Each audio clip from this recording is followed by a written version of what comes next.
Hello అందరికీ. రెగ్యులర్గా ఇడ్లీ, ఉప్మా, దోస తిని తిని బోర్ కొడుతుంది కదా! అలాంటి వాళ్ళకైతే ఈ పాస్తా కొంచెం డిఫరెంట్ టేస్ట్ అయితే అనిపిస్తుందండి. చేసుకోవడం చాలా కష్టము, టైమ్ టేకింగ్ అనుకుంటారా? అస్సలు కాదండి. చాలా సింపుల్ అనమాట. మనం ఉప్మా చేసుకున్నంత ఈజీగా చేసుకోవచ్చు.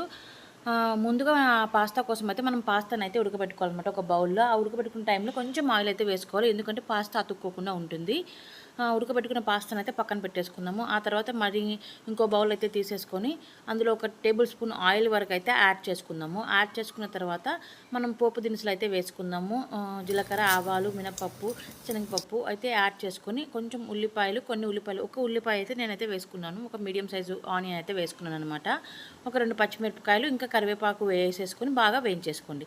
సో ఇలా వేగుతూ ఉన్నప్పుడే మనం ఒక 2 టమాటాలు అయితే తీసేసుకొని టమాటాలు అయితే యాడ్ చేసుకుందాము. 2 చిన్న సైజు టమాటాలు తీసేసుకొని ముక్కలుగా కట్ చేసుకుందాము. వాటినైతే ఇందులో యాడ్ చేసుకొని టమాటా బాగా మగ్గేంత వరకు అయితే ఉడికించుకొని ఆయిల్ ఇట్లా పైకి తేలాలన్నమాట టమాటాలో. అంతలా మగ్గించుకోవాలి టమాటాని.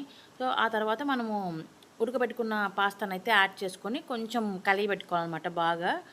పాస్తా అంతా కలిసిపోవాలి బాగా. ఆయిల్‌లో కొంచెం మగ్గనివ్వాలి పాస్తాని. ఆ తర్వాత మనం పాస్తా మసాలా ఏదైతే ఉందో సో దాన్నైతే యాడ్ చేసుకోవాలి. ఓన్లీ పాస్తా మసాలాతో అయితే మనము ఉప్పు, కారం అయితే మనకైతే సరిపోదనమాట.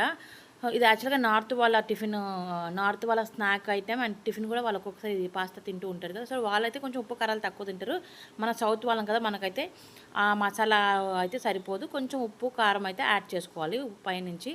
ఆ తర్వాత కొంచెం గ్రేవీ టైప్‌లో ఉండడానికైతే కొంచెం ఒక చిన్న బౌల్ వాటర్‌ని అయితే యాడ్ చేసుకోవాలనమాట. ఆ తర్వాత నేను లాస్ట్‌లో ఇంకొక 5 నిమిషాలు దించేస్తున్నాము అనంగా నేనైతే కొత్తిమీరనైతే వేసేసుకొని సర్వ్ చేసేసుకున్నాను. చాలా అంటే చాలా టేస్ట్‌గా ఉంటుందండి.